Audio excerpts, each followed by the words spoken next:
Hi, everyone. Judge Andrew Napolitano here for Judging Freedom. Today is Thursday, January 11th, 2024. Professor John Mearsheimer joins us again. Professor, always a pleasure, my dear friend. Thank you for your time and your expertise.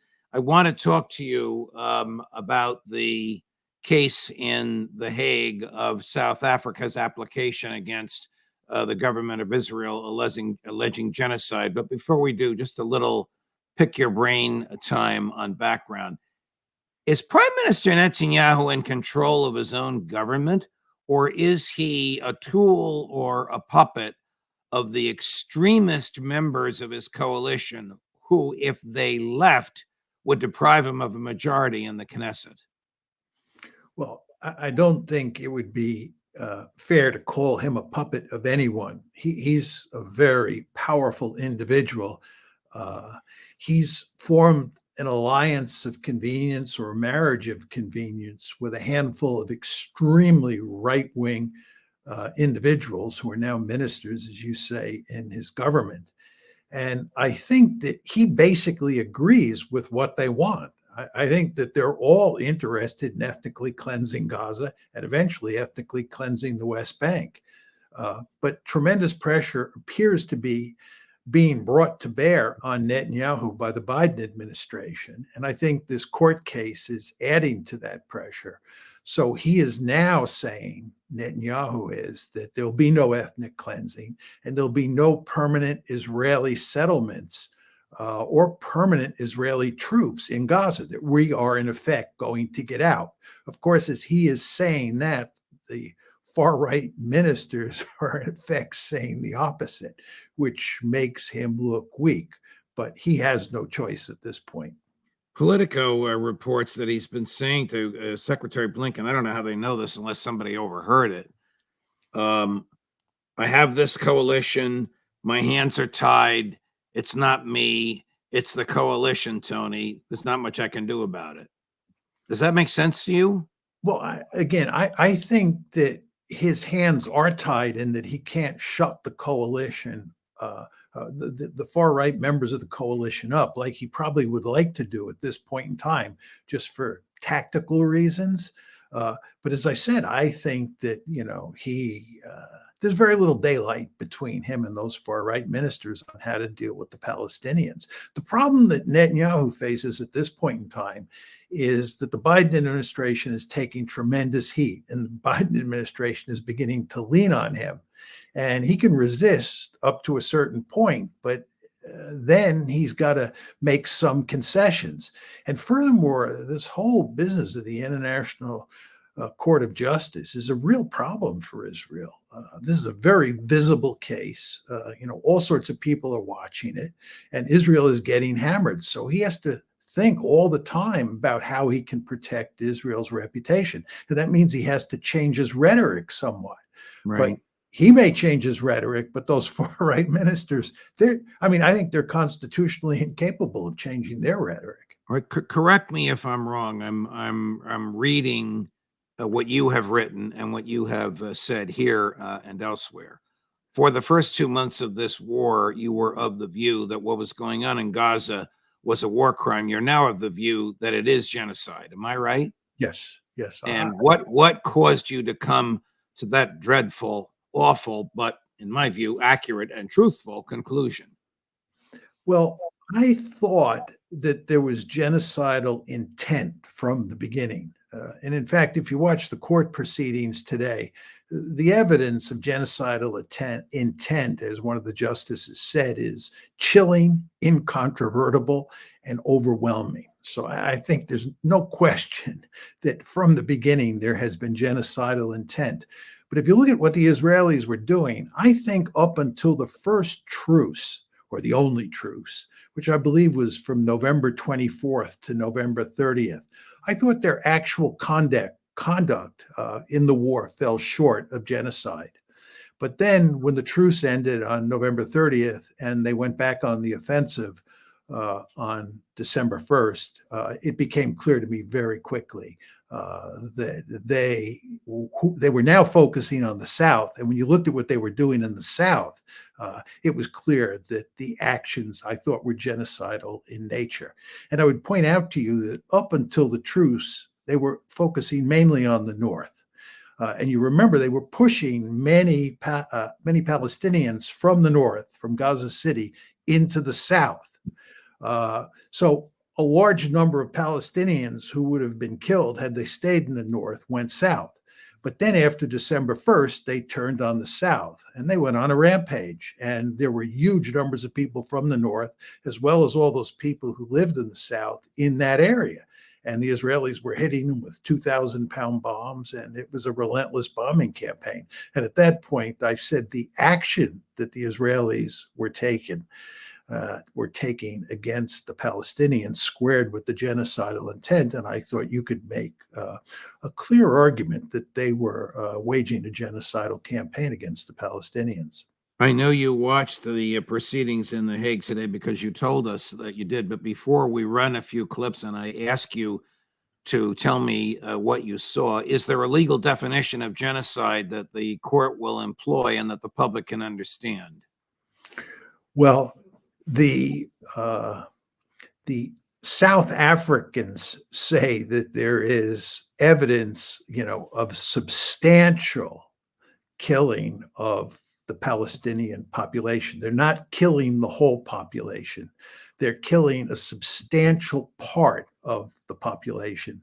And the actual law, I mean, if you go back to the Genocide Convention, doesn't have the word substantial in front of it. It says that if you set out to destroy part or the whole of a particular population, that is genocide.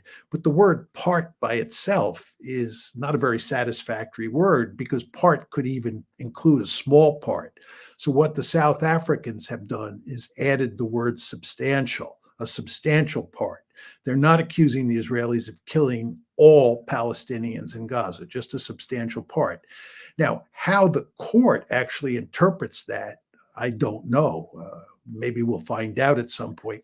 But I would guess everybody on that court, this is my guess, would go along with the South African use of the term substantial part of the Palestinian population. And doesn't the same convention, a treaty, it's called a convention, doesn't the same convention prohibit aiding and abetting, supplying and actively supporting genocide? Oh, absolutely. Would directly that addresses the issue of complicity. Would that arguably inculpate Joe Biden and the American administration? Yes, but I didn't see any evidence. And you want to understand, I'm not a lawyer and I wasn't looking for this, but I didn't see any evidence that the South Africans were going after the United States for complicity. Right. But I think there's no question that we're complicitous in this crime. Here's, this is cut 13 we're going to run now, guys. Here is the opening statement, a portion of it, of which you saw earlier today, of the chief lawyer for South Africa. The violence and the destruction in Palestine and Israel did not begin on the 7th of October 2023. The Palestinians have experienced systematic oppression and violence for the last 76 years. On 6 October 2023, and every day since October the 7th, 2023. In the Gaza Strip, at least since 2004, Israel continues to exercise control over the airspace, territorial waters, land crossing, water, electricity, and civilian infrastructure, as well as over key government functions. No armed attack on a state territory, no matter how serious, even an attack involving atrocity crimes, can provide any justification for or defense to breaches to the convention, whether as a matter of law or morality. Israel's response to the 7th of October 2023 attack has crossed this line and give rise to the breaches of the convention. What did you think when you saw that argument earlier today? Well, what you're seeing there is that gentleman who is one of the first speakers is setting up the context for the charge of genocide. He's not talking about what actually happened in Gaza after October 7th. And he's not talking about genocidal intent. He's setting up the context, and he's saying that there's a rich history, places much emphasis on the fact that he believes Israel is an apartheid state.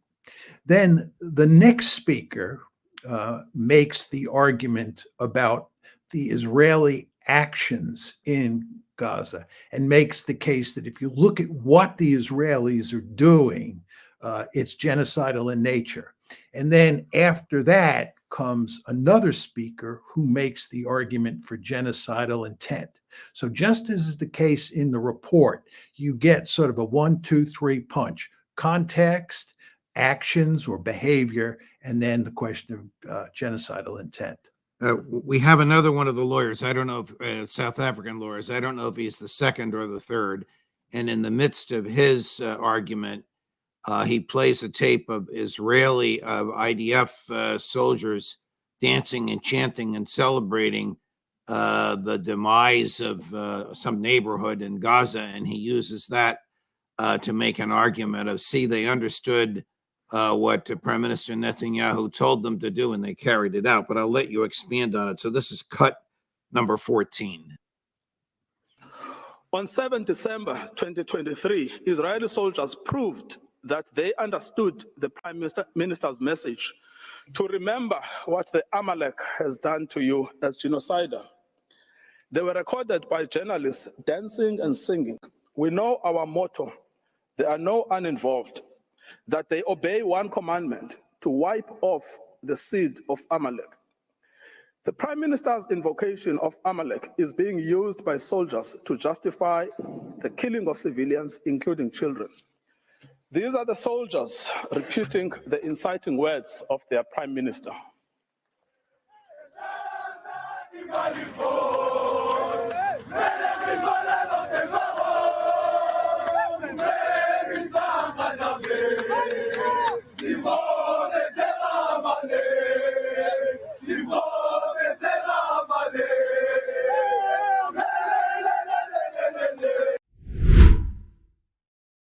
What do you think? Yeah, well, which one was he? Which one of those lawyers, 2 or 3? He's number 3. I don't have the exact number right, but he's dealing with the third charge, which is Right. genocidal intent. Right. There's a woman in between him and the first person that you showed who does a brilliant presentation. She gives a superb presentation of the behavior of the Israelis in Gaza. But this gentleman who you showed from the South African side is dealing with the question of genocidal intent. And the context in which that film is shown, as is clear at the very beginning, is that Prime Minister Netanyahu, on a number of occasions, has made reference to what the Israelites did to the Amaleks. And the argument there is, in effect, that the soldiers should go out and kill all of the Palestinians the way the Israelites killed the Amaleks, according to this Bible story. Because God the Father told them to do it, according to this Bible story. Yes. And what the South Africans are trying to show is that Netanyahu's words had consequences, that the soldiers listened to what Netanyahu said, because Netanyahu said this explicitly to them. There are 2 instances where Netanyahu referred to the Amalek, and in one case he was talking to the soldiers, and you see that the soldiers listened to him. And when you take the rhetoric surrounding the Amalek, which is genocidal rhetoric, and then you see how the soldiers followed in the footsteps of Netanyahu's rhetoric, you obviously see evidence of genocide. What kind of a defense do you expect the Israelis to offer tomorrow? Boy, I've spent a lot of time thinking about that. I've said to myself, if I was their lawyer, how would I deal with this? I don't know. They've not issued a written statement. The South Africans, as we know, produced this 84-page document. So if you watch the proceedings today, you got a lot of what was in the 84-page document. The Israelis have not filed a reply, a responding pleading to that document, an answer? Well, if they have, it's not in the public domain. I mean, Okay. it's quite clear from, sort of reading around that nobody has seen anything from the Israelis. And all sorts of people do raise the question, what are the Israelis going to say? I mean, in public, they'll say things like the South Africans are, waging a blood libel or making a blood libel against the Israelis. They're waging an anti-Semitic campaign and so forth and so on. But that's not going to wash tomorrow when the Israelis have their turn. And a lot of times in the public, you'll see this with the American spokesman as well. What they'll do is shift the focus from what the Israelis are doing in Gaza to what happened on October 7th and say it's really Hamas that's genocidal. That won't wash either, because this case is not about Hamas and what Hamas did on October 7th. It's what Israel is doing in Gaza. So, I guess they could say that, they dropped leaflets to warn the Palestinians to leave. I guess they could argue that they're waging a precision campaign. I think they'll argue that the Palestinians use the civilians in Gaza as shields. So you'll get arguments like that. The problem is that those arguments are all easy to knock down. There's really just not a good case to be made here. They can't deny the events that occurred in Gaza. It's up to 24 or 26,000 deaths, only 3,000 of which appear to have been Hamas fighters. And they can't deny the words that came out of the mouths of the senior government leaders, all of which are quoted at length, verbatim, and as far as I can tell, accurately in that 84-page document that we read. Absolutely. I mean, the evidence here is overwhelming, certainly in terms of genocidal intent. Let me just say another word about that. This is not an actual court case to determine whether Israel is guilty of genocide. It's very important to understand that. And I think the bar for genocide is very high. And one could argue that even with all this evidence, it won't be enough to cross that bar.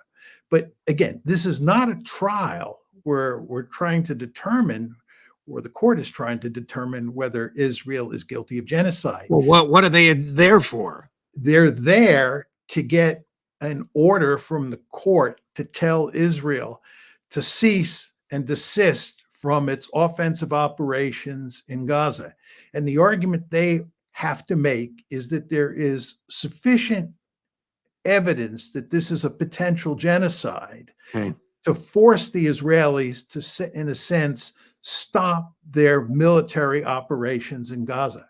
That's all they're asking for. They're not saying Israel is guilty of genocide, period, and the court should determine whether that's true or not. That will come later in all likelihood. And that will take years to resolve. Almost everybody agrees on that. Right. This is a case where South Africa is just trying to get an order from the court to put an end to this offensive before more people are killed. And the Israelis wouldn't comply with such an order, would they? Unless there's some sort of severe economic sanction. The court doesn't have an army. Well, that's right. And what the court can do is go to the Security Council and ask the Security Council to pass a resolution, which would have real teeth. But we all know who's sitting in the Security Council and will veto that resolution. Correct. Sam. And so I think that's true. Go ahead. Here is No. a clip from one of our regular guests who is a big fan of yours and a very intelligent young man. Max Blumenthal has press credentials and was at the State Department today. I'm sure this poor guy, whose name is Vedant Patel, at the State Department was not happy to see Max in the audience. It's a little bit of a long clip, but the question is typical Blumenthalian, and I want you to hear it, listen to the response, and reply to it. So this is cut 19. On that, Secretary Blinken has specifically accused China of genocide for its treatment of the Uyghurs, but Blinken didn't point to any mass killing there. According to Euromed Monitor, 4% of the entire population of the Gaza Strip is now dead or injured. In just 90 days, 65,000 tons of munitions have been dropped on the Gaza Strip, 3 times what was dropped on Hiroshima. You have evidence of industrial-style killing. The South African legal team presented 20 minutes straight of statements on the record by Israeli leadership expressing the intent to commit genocide, for example, referring to the Palestinian population as Amalek. So how can you explain this discrepancy between Secretary Blinken accusing China explicitly of genocide with no mass killing, presenting no evidence of the mass killing of Uyghurs, and then dismissing out of hand the potential that Israel could be committing genocide in the Gaza Strip, calling it unfounded? How do you explain this discrepancy? The same way that I just explained it to your colleague who asked essentially the same version of your question, which is that each conflict is different, and any kind of determination like this needs to be based on specific facts and law. And when it comes to the points that are being made in today's hearing, again, I'm not going to speak to those specifically. Israel will have an opportunity to address some of those tomorrow. But we again feel that these allegations that Israel is committing genocide are unfounded. That being said, we do not disagree that additional steps must and need to be taken to minimize the impact on civilians, and we'll continue to raise that directly with relevant partners. And given that you fast-tracked a sale of 14,000 tank shells to Israel, bypassing Congress, given Secretary Blinken's participation in war cabinet We didn't meetings, bypass. I'm just going to stop you right there because the premise of your question is a little misguided. We did not bypass Congress. As part of those, as part of that, there is appropriate congressional notification that happens, and we complied with those appropriately. Okay, more and more members of Congress are demanding oversight because they're not getting adequate oversight. But no one disputes that the U.S. is isolated in protecting Israel as it conducts this operation, as it calls it, in Gaza. No one disputes the direct U.S. role. So the question is, does Secretary Blinken, who went to Israel first, declaring he was there as a Jew, identifying with the ethno-religious character of this state, which is now standing accused of the potential to commit genocide, is Secretary Blinken concerned that ruling in favor of South Africa in this case could set the stage for his own prosecution or that of your colleagues? I'm just not going to get ahead of hypotheticals, and you probably shouldn't either. Jackson, go ahead. All right, so he referred to the genocide allegations as unfounded. Admiral Kirby, you and I have seen this tape, referred to them as meritless. These two references are hogwash. Yeah, I think that that's true. I mean, Max Blumenthal is putting them on the spot, and they have stock answers. And I think that most people are going to think those stock answers are foolish answers and don't really address the issue that Max is raising. I mean, what else can you say? Right. I know you're a graduate of West Point, and I know you spent some time in the Air Force. When you were on active duty, did you ever go into a hospital for a week and not tell your bosses where you are? I have to ask you this. I mean, is there any legitimate, moral, ethical, lawful explanation for the disappearance of the Secretary of Defense from his boss in the White House for 10 days? No, I mean, I think almost everybody, including people in the administration, in the White House, understand that this was a huge mistake. I think the only thing you can say in Austin's defense is that everybody in his or her life does something really stupid that they later live to regret. And when they look back at it, they can't understand why they did it. And my guess is that this would be the case for Austin. He just did something that was remarkably foolish. He should have never done. And there's no way to defend it. He's not tried to defend it. And that's about all you can say. Here's my friend and former colleague, Peter Ducey at Fox, putting it to Admiral Austin or Admiral Kirby on Secretary Austin's disappearance. This is cut number 17. John, what kind of commander-in-chief is President Biden that at a time when American forces are under fire in the Middle East, he can go days without knowing that his defense secretary is in a hospital bed? Peter, there's a lot to your question, so I want you to bear with me for just a second. First of all, at no time was the ability for the United States military to defend our national security interests compromised. Why should we believe anything that this administration tells us about anything ever again? I think we all recognize, and I think the Pentagon has been very, very honest with themselves about the challenge to credibility by what has transpired here and by But if the administration is going to go to such great lengths to keep secrets about the defense secretary's health, how can anybody be certain that the administration would not go to the same lengths to keep secret problems with President Biden's health in the future? If you could logically argue, and you can't, but if you could logically argue that He's 81 years old. Wait a second. Just give me a second here, bub. I'll get there. If the administration made some sort of Machiavellian effort across the board to keep this from getting public, then I think your question has merit and certainly is a fair one. I don't think it's a fair one because that's not what happened here, Peter. Military men and women react when this happens? I'm not sure what your question is. How do military men and women react, or how do you expect they would react to the sudden disappearance of the Secretary of Defense? His deputy was running the Defense Department from a hotel or a beach in Puerto Rico. Who had the nuclear codes? I guess there's no good answer to this. Yeah, I mean, I think that people in the military would react the same way Joe Biden reacted, which is to think that this is outrageous. He should not have done this. I mean, it's Austin's fault, nobody else's. I mean, it's not his deputy's fault that she was at the beach. It's not Biden's fault that he didn't know.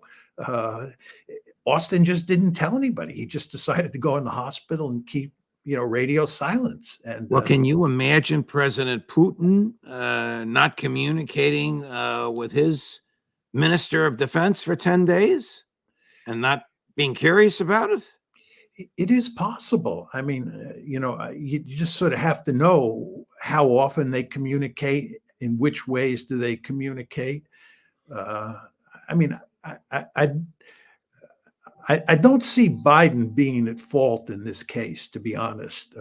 I mean, Biden has his faults, and you and I criticize him quite frequently. But I don't think this is Biden's fault. This is Austin's fault. He screwed up big time.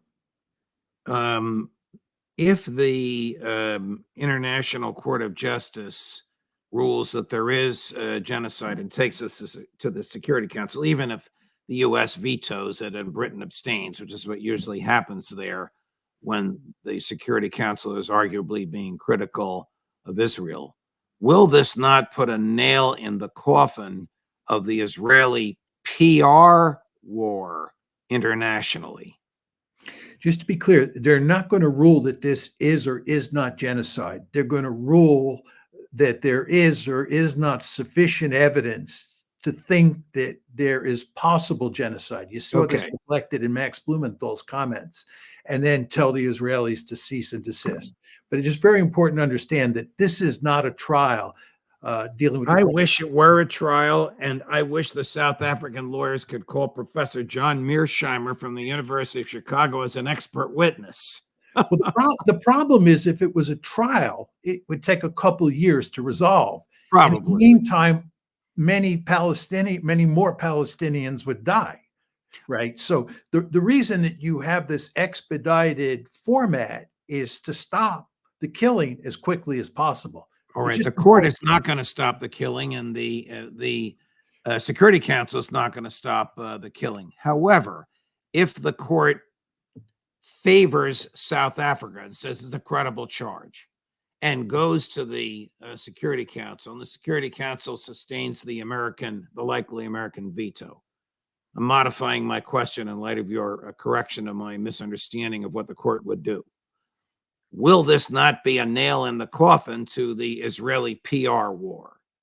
Yes, it will be. no matter what happens in terms of the ruling or the decision of the court, this is a disaster for Israel because the evidence was presented today all in one place in a very clear and compelling manner. And it is disastrous for Israel. There's just no question about it. Anybody who sits down and watches the 3 hours and 16 minutes of testimony can't help but think that there's something fundamentally wrong in Israel. Just listening to what Israeli leaders are saying about the Palestinians, just looking at what they're doing to the population, the civilian population in Gaza. It's horrible. So this is a huge problem. But the more important point is it's not going away. It's not like this is going to be resolved in the International Court of Justice and then that's the end of it. Right. This is going to go on and on and on because will an adverse a decision or a ruling or an opinion adverse to Israel in The Hague affect Israeli public opinion of what their government is doing? Very hard to say. Up to this point, it hasn't had much effect at all. The Israelis have really circled the wagons, and they just don't want to hear this. And they have all sorts of counters to the charges. Most of them don't make much sense. But what happens over time is another matter. This one's going to play out over the next couple of years. And Israel is not in a good position to deal with these charges over time. Professor Mearsheimer, is a wider war coming in the Middle East, one in which the United States would inevitably be involved physically, militarily? We're doing everything we can to avoid that. I mean, in addition to telling the Israelis that they have to change their behavior inside Gaza, we're telling them that they can't escalate on their northern flank against Hezbollah. The last thing we want is a war between Hezbollah and Israel. So we're working hard to prevent that. We certainly don't want to get involved in a war with Iran. That would be catastrophic. That's not to say Iran would defeat us, but we need a major war with Iran like we need a hole in the head. And then we're doing everything we can to rein in the Houthis in the Red Sea without actually attacking them so that we can open up the Red Sea and, in effect, the Suez Canal. But the United States is definitely not interested in escalation, but it is possible. And all this, by the way, just goes to show you what a strategic liability Israel is for the United States. This is the argument that Steve Walt and I made when we wrote the Israel Lobby. Right. This relationship we have with Israel does us significant strategic damage. Professor John Mearsheimer, thank you very much. Will you come back again after you've had a chance to listen to and analyze the Israeli defense, which I guess will be presented in Brussels sometime tomorrow? Yeah, I'd look forward to that. It'd be I'm fascinated on what the Israelis are going to say to defend themselves against these charges. I think they've hired a British barrister as their chief, not an Israeli lawyer, but a British barrister as their chief lawyer. But as you know, because they get paid by the hour, there are teams of lawyers there. Yeah. And I would assume that he's a very clever and effective lawyer who knows his P's and Q's in this case. And I would also imagine, as was the case with the South Africans today, it's not just one person who presents the case. Right. You know, we talked about 1, 2, and 3, but if you look at the case today, I think there were probably about 6 different people making the case on the South African side. And I would imagine on the Israeli side tomorrow, you'll have a handful of individuals as well.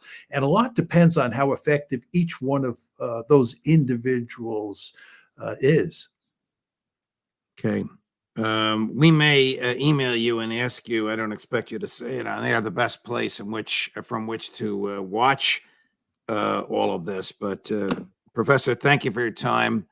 Thanks for sharing your big brain and your intellect and your analysis with us. It's always a pleasure. My pleasure as well. Thank you. Coming up at 4:30 this afternoon, the Intelligence Community Roundtable about all of this. Ray McGovern, Larry Johnson, Judge Napolitano for Judging Freedom.